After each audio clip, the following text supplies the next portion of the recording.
धनगर आरक्षणासाठी यशवंत सेनाही लोकसभेच्या रणांगणात। सोलापूर, माढा, रावेर, अहमदनगर, धुळे आणि कोल्हापूरसाठी उमेदवार जाहीर। मोदी पंतप्रधान झाले नसते तर 22 जानेवारी पाहता आला नसता। भाजप स्थापना दिनी प्रदेशाध्यक्ष बावनकुळेंची प्रतिक्रिया। रामनवमी उत्सवासाठी अयोध्येमध्ये जोरदार तयारी। तब्बल 20 तास घेता येणार रामलल्लाचं दर्शन। 7 दर्शन रांगांची सुविधा। रामनवमीसाठी मंदिरासह अयोध्या नगरीलाही करणार खास सजावट। तर शहरामध्ये 100 ठिकाणी जन्मोत्सव प्रसारणासाठी LED स्क्रीन लावणार। माने कुटुंब उद्या राजकीय भूमिका स्पष्ट करणार। इंदापुरातील फडणवीसांच्या भेटीनंतर माने महायुतीच्या वाटेवर असल्याच्या चर्चांना उधाण। देशात बेरोजगारी बेसुमार वाढली आहे। शेतकऱ्याची अवस्था अत्यंत बिकट। जयपूरमधल्या सभेतून प्रियंका गांधींचा मोदी सरकारवर हल्लाबोल। दिल्लीचे माजी उपमुख्यमंत्री मनीष सिसोदिया यांना दिलासा नाहीच। न्यायालयीन कोठडीत 18 एप्रिलपर्यंत वाढ। पणजी कोर्टाकडून अरविंद केजरीवालांना दिलासा। 2017 विधानसभा निवडणुकांवेळी केलेल्या आक्षेपार्ह वक्तव्यामुळे केजरीवालांविरोधात दाखल झालेली तक्रार FIR रद्द।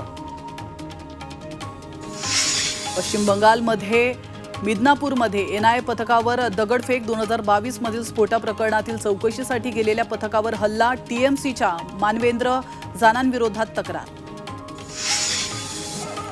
श्रीरामपुरातल्या वडाळा महादेव गावामध्ये शेतकरी झोपलेल्या पलंगाखाली घुसला बिबट्या। कुत्रा आणि गायीच्या आवाजानं बिबट्यानं ठोकली धूम।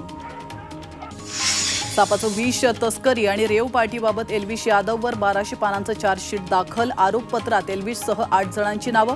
जेलमधूनही एल्विशचा गारुड्यांबरोबर संपर्क।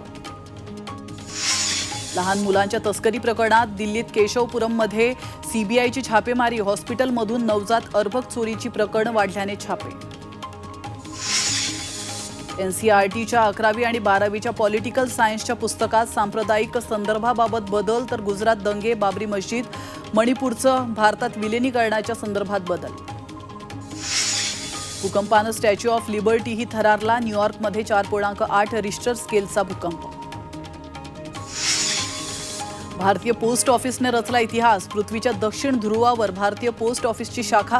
महाराष्ट्र सर्कल मुख्य पोस्ट मास्टरकडून उद्घाटन। तर पिनकोड MH1718।